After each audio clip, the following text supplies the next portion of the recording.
자, 이제 개인적인 질문 좀 드려보면 처음 이제 국회 등원하셨을 때 사실 예전에 국회를 이제 방문하실 때는 노조위원장으로서 OBS 정상화, 방송 정상화를 위한 부탁을 하러 간 거고 예, 그 설명하러 가셨지만 예, 이제는 이제 법을 만드신 이제 예. 주체가 되셨잖아요.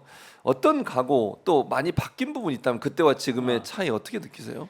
아까도 말씀드렸지만 제가 음. 국회에 들어온 이유는 음, 정치인이지만 음, 밖에 언론 현업인들이나 시민사회하고 소통을 하고 중간 역할을 하기 위함이거든요. 그래서 제가 여기 이제 국회에 오고 예, 뭐 KBS 지금 힘들어하는 KBS 종사자들도 만났고 어제는 예. MBC도 갔고 음, 이제 뭐 TBS 이런 어려운 사업장을 다 다닐라 그랬는데 예, 그동안 제가 가서 이렇게 부탁을 했는데 예. 제가 이제 그 얘기를 듣고 들어줘야 된다. 여기서 법도 만들고 그렇죠. 역할을 해야 되는 상황이니까 상황이 많이 달라졌죠. 근데 저는 제가 온 배경이 있기 때문에 사실 중간에서 어려운 입장이 있을 수도 있어요. 그렇지만 맞아요. 저는 제가 이거를 꼭 해야 되는 위치고 그냥 열심히 하고 또 서로 진심을 다해서 하다 보면 약간 관철이 안 되는 게 있어도 이해를 하지 않을까 그런 생각이 듭니다. 예. 그리고 이제 뭐 그 국회에서 기자, 언론이 후배들을 만나는 경우 많이 있잖아요. 예, 예. 취재하러 언론인들이 예, 너무 이제 예, 국회에 서 예, 들락날락 하니까 어떤 생각 드는지 또 어떤 얘기를 좀 해주고 싶으세요? 후배 언론인들에게? 저는 그러니까 저도 이제 기자 생활을 30년 예, 했는데 예, 예. 저는 뭐 운이 좋았는지 나름대로 제가 하고 싶은 기사를 쓰고 고집을 안 꺾고 나름대로 정의롭고 열심히 했거든요. 예. 근데 그 환경이 예. 그때는 지금보단 나았을 수도 있어요. 그리고 그때는 약간 뭐 정의롭고 약간 지사형의 기자가 또 우리 사회에서 먹히기도 했고 그랬었죠. 주변에서도 그런 보호막이 있었는데 지금 후배들을 보면 참 안타까운 게 뭘 하고 싶어도 비빌 언덕이 없으니까 이렇게 얘기를 해보면 다 예. 건강해요. 건강하고 정의롭고 그런데 막상 결과물 뭐 리포트라든가 기사는 생각보다 좀 다르거든요. 근데 거기에 뭐 어떤 사측의 분위기도 있고 뭐 정권의 압박도 있고 여러 가지 있는데 이거를 기자 개개인이 해결하기엔 너무 힘들다는 생각이 들어요. 그래서 개인적으로 얘기해 보면 너무 안타까워요. 그래서 제가 이런 법이라든가 여러 네. 가지 안전 장치를 통해서 기자들이 이제 저는 기자들한테 기레기도 있지만 네. 그렇게 다 매도해서 안 된다고 생각해요. 그래도 생각이 있는 기자들을 어떻게 하든지 끌어들여서 예. 용기를 좀 북돋워서 더 정의롭게 좀 기자 생활을 제대로 할 수 있게 해줘야지 너네들은 못하니까 안 돼.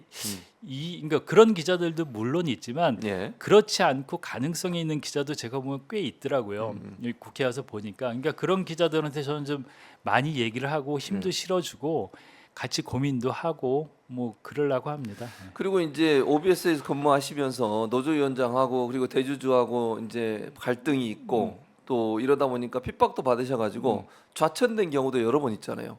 제가 OBS 예, 있을 때 이제 OBS가 인천 경기가 권역인데 예, 예. 의정부 총국이 있어요. 예, 예. 의정부는 이제 OBS에서 유배지인데 유배지요. 거기를 한 4번 갔어요. 네 번이나 가셨어요? 제가 OBS에 한 10몇 년 근무했는데 예. 의정부에 4번 가서 근무한 합계가 한 4, 5년 될 거예요.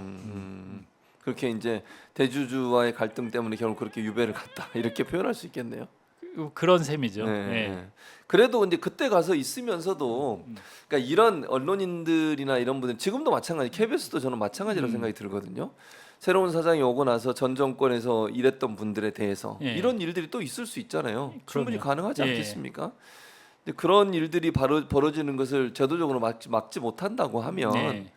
이거는 언론이 올바른 또는 뭐 정의롭게 보도하고 권력이나 아니면 정권에 대한 비판과 아니면 견제를 할 수 없는 상황이 되지 않겠습니까? 그렇습니다. 예. 예. 그런 후배들한테 뭐라고 얘기해 주고 싶으세요?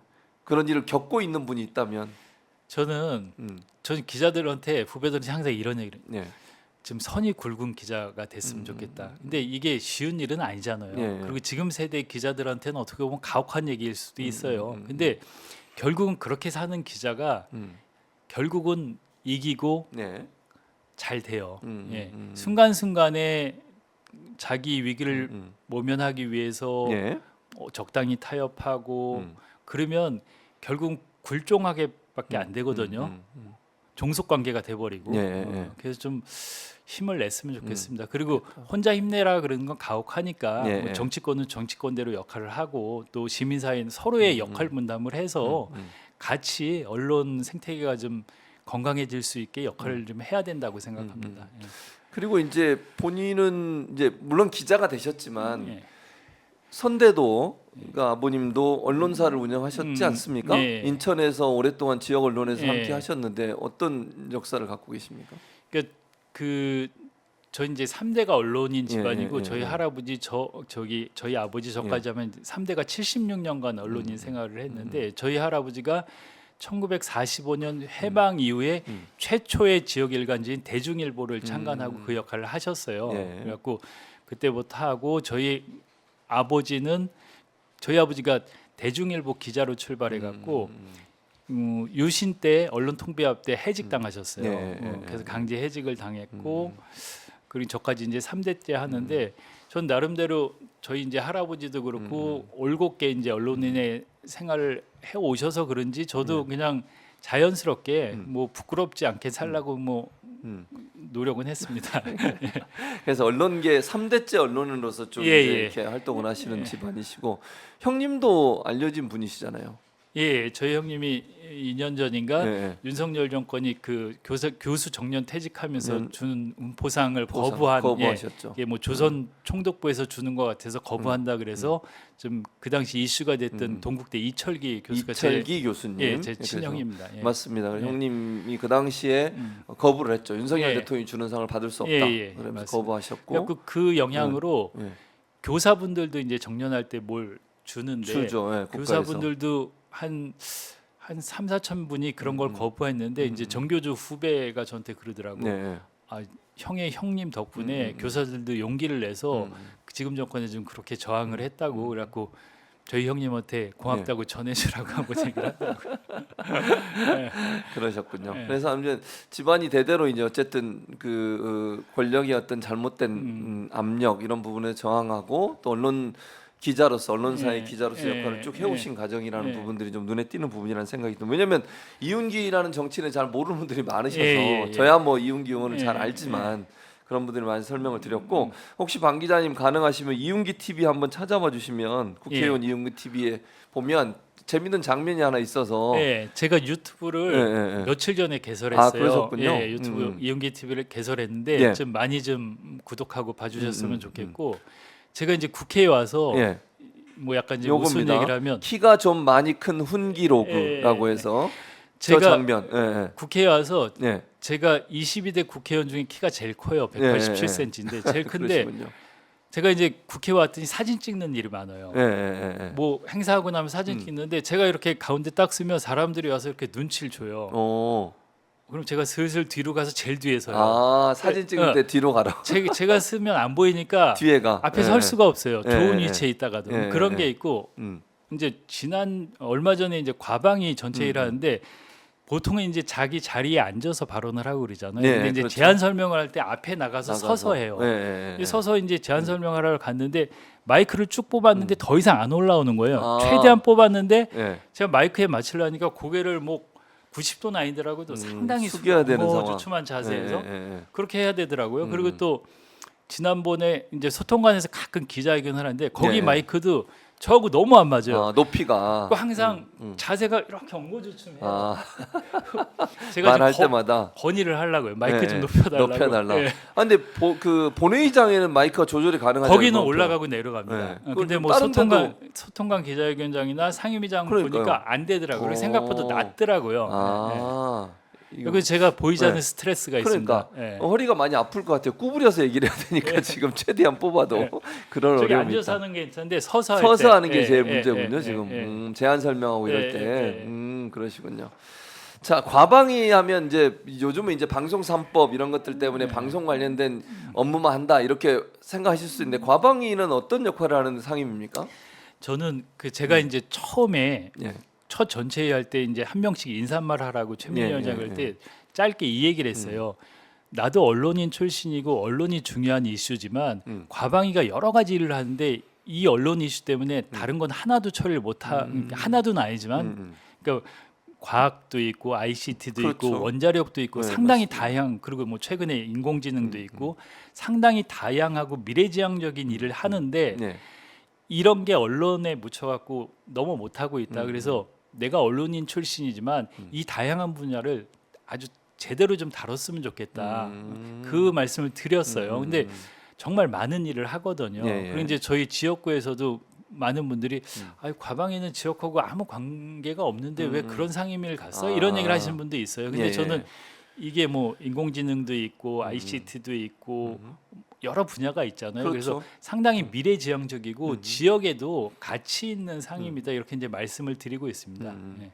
그래서 과방위 활동하시면 이제 언론인이기 때문에 언론 관련된 부분에 전문성을 발휘하면서 네. ICT나 아니면 원자력이나 네. 이런 문제까지도 함께 이제 포괄적으로 업무를 하시는 그런 상임이라고 볼 수 있겠네요. 그렇죠. 상당히 포괄적이고 다양하고 미래지향적인 업무를 합니다. 네.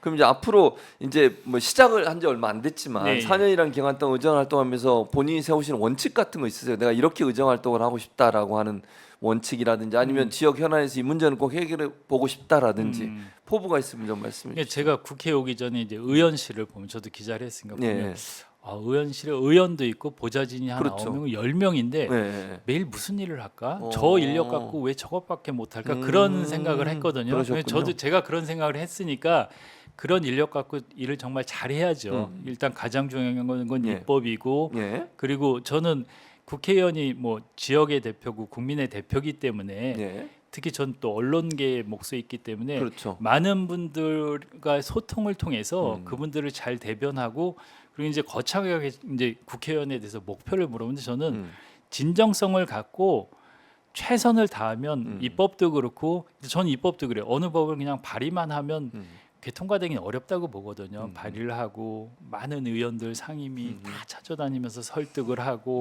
네. 또 관련된 기관이 있으면 거기도 의견을 좋게 달라고 말씀을 드리고 아주 끊임없이 소통을 하고 정성을 다해야지 된다고 생각을 하거든요. 그래서 저는 진심을 다해서 추진력 있게 일을 하면 그 국회의원으로서 어떤 입법 활동도 잘 할 수 있고 또 네. 지역의 현안도 제가 이제 매주 금요일이나 토요일날 휴일 전날은 지역에 가서 네. 뭐 저녁에 뭐 식당도 돌고 뭐 이렇게 뭐 맥주집 같은 데 돌면서도 예. 인사하고 혼자 다녀요. 혼자 예, 가면서 예, 예. 허심탄회하게 얘기하고 민원도 듣고 그러면 좋아하시더라고요. 그리고 뭐 질책도 듣고 그러거든요. 근데 그런 소통을 통해서 아주 구석구석 지역의 뭐 민원이라든가 뭐 이렇게 저는 뭐 발로 뛰고 현장을 누비고 네. 그리고 진정성을 갖고 하면 예. 거창한 의원의 목표보다 그런 걸 통해서 저는 국회의원으로서 역할을 충실히 잘할 수 있다고 생각합니다. 예. 그리고 이제 본인이 어쨌든 그 국회에 들어오기로 작정하고 뭐 그게 사실은 1년 전에 물론 그런 논의가 있긴 했지만 국회에 들어오겠다고 결정한 거는 한참 뒤잖아요. 그 뒤에 그렇죠. 조금 시간이 지난 예, 예. 뒤에. 그리고 저도 사실은 이제 이용규 의원이 출마하겠다고 했을 때 상당히 놀라기도 했고 저도 그랬는데 개인적으로. 그러니까 기자에서 의원이 되겠다고 결심하게 된 결정적인 어떤 이유가 있을까요? 어떻습니까? 저는 가장 큰 거는 예. 공영방송 장악이었어요. KBS 장악 네. 그리고 MBC 장악을 앞둔 MBC 음. 그리고 거기 있는 그 후배 대부분 네. 후배죠 선배들 네. 선후배들이 상당히 힘들어하고 무기력한 상황을 보면서 뭔가 힘을 보태야 되겠다. 그리고 뭐 이런 말씀 드리면 그렇지만 그동안 정치권이 왔던 수많은 언론인들이 역할을 물론 잘 하셨지만 또 아쉬운 점도 많고 또 네. 정치권에서 약간 이상한 쪽으로 이렇게 몰리신 분들도 있으세요. 그래서 그런 안타까움도 있었어요. 그러니까 언론인 출신이 되게 현장감이 있고 뭔가 행동하는 역할을 할 수 있는 국회의원도 필요하다. 뭐 그런 것도 컸거든요. 예, 뭔가 좀 다른 모습을 보여주고 싶다. 네, 예. 그게 이유였고 예. 마지막으로 이 질문 드려야 되겠어요. 잠깐 제가 생각이 났는데 이윤기 의원이 사실 이제 그 OBS 기자를 그만두시고 다른 곳에 근무한 적이 있어요. 예. 그 진실화해위원회, 과거사위원회. 과거사위원회. 예, 근데 그 위원장이 대단히 문제가 많은 사람이잖아요. 예, 맞습니다. 예. 그 일하시면서 어떤 생각이 그분하고 이제 물론 거기서 어쩔 수 없이 이제 일을 해야 예, 되는 분이 예. 역할을 했지만 그 예전에 그러니까 처음에 들어가실 때만 해도 그 사람 위원장이 아니었잖아요. 예. 근데 나중에 정권 바뀌고 윤석열 맞습니다. 대통령이 예. 5.18을 폄훼하고 예. 막 이런 발언을 했던 사람을 지금 위원장으로 앉혀놨는데 어떻게 생각하세요? 그 위원장에 대해서? 그 위원장이 바뀌고 네. 큰 변화가 있었죠. 네. 그리고 이제 사실 저를 타겟으로 해서 상당히 힘들게 했어요. 압박도 하고 그리고 뭐, 이제 네.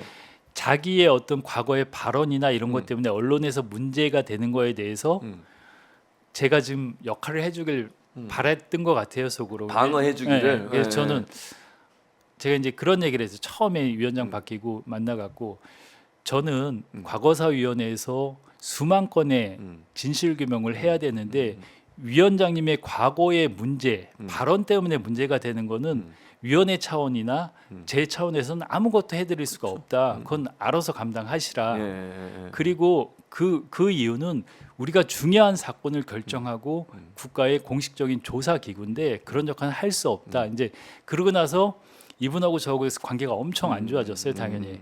그리고 그런 과정 속에 제가 또 이제 여러 상황이 있어서 이제 정치권으로 오게 됐죠. 그렇죠. 예. 그만두시고 이제 예. 나오시게 된 예. 거죠. 뭐 거의 그런 충돌 때문에 스스로 나오시게 된 거고 그리고 이제 정치권에 들어오시게 됐는데 지금도 그 사람 위원장을 하고 있어요. 예, 하고 답답합니다, 진짜. 제가 나오고 더 상황이 심각해졌더라고요. 뭐 더 극단적으로 뭐 그분이 뭐 큰 틀에서 뉴라이트로 분류가 되잖아요. 예, 그렇죠. 그리고 과거사는 그렇게 하면 안 되는 되는데 거죠. 아주 일방적으로 하고 있기 때문에 과거사위원회가 상당히 걱정스럽습니다. 그리고 뭐 거의 제가 볼 때는 이제 과거사위원회를 종료시키려는 의도가 있지 않나 윤석열 정부가 네, 그런 예, 얘기까지 들리고 맞습니다. 있잖아요. 예. 과거사에 대한 진실을 밝히는 대통령도 그런 생각을 갖고 있기 때문에 과거사위원장도 뭐 거기에 맞춰서 오히려 더 극단적으로 가고 있는 것 같습니다.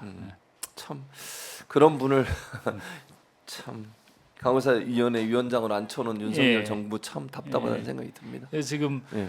과거사위원회는 담당 상임위가 예, 예, 행안위인데 예. 제가 뭐 행안인 아니더라도 아니지만. 관련법도 그러고 관심을 좀 저도 인권 문제에 관심이 있기 때문에 그렇죠. 뭐 관련법도 발의를 하고 예, 예, 예. 좀 관심을 갖고 임하려고 합니다. 거기서 또 어쨌든 뭐 근무를 하셨었으니까 예, 예. 잘 아실 거 아니에요. 예. 그 부분에 대한 것도 바로 잡는 것도 필요하다는 생각이 그리고 이제 듭니다. 과거사에도 그 아직도 많은 사건을 처리하지 못했기 맞아요. 때문에 기간 연장 문제도 있고 예. 여러 가지 현안이 있거든요. 그래서 제가 담당 상임인 아니더라도 예.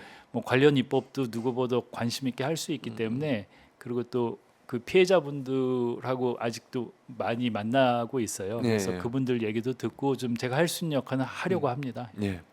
알겠습니다. 거의 뭐 1시간 가까이 지금 얘기를 나누고 있습니다. 이제 마쳐야 될 시간인데 마지막으로 우리 지역 주민들이나 아니면 국민들께 국회의원 이윤기 예. 4년 동안 이렇게 할 테니까 잘 지켜봐 주세요. 그런 인사 말씀 부탁드리겠습니다.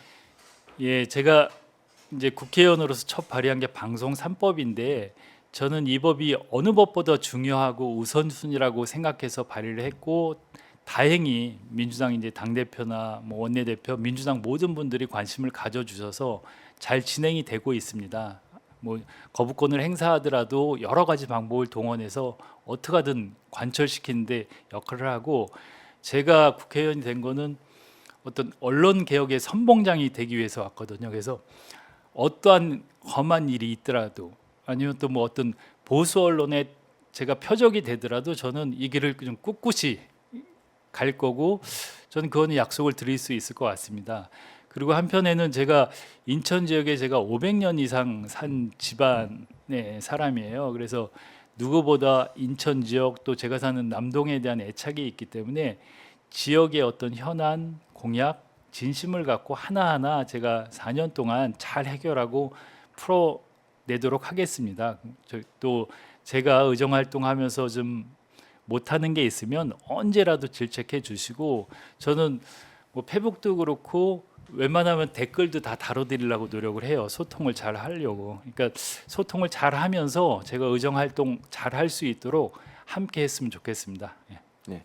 감사합니다. 자, 이윤기 의원 4년 동안 정말 방송 정상화, 방송의 공정성 확립을 위해서 노력해 주시기 바라고 이렇게 망가진 언론 자유 반드시 회복하는 일에 정말 비판을 받더라도 꿋꿋이 같이 해주시길 바라겠습니다, 의원님. 부탁드리겠습니다.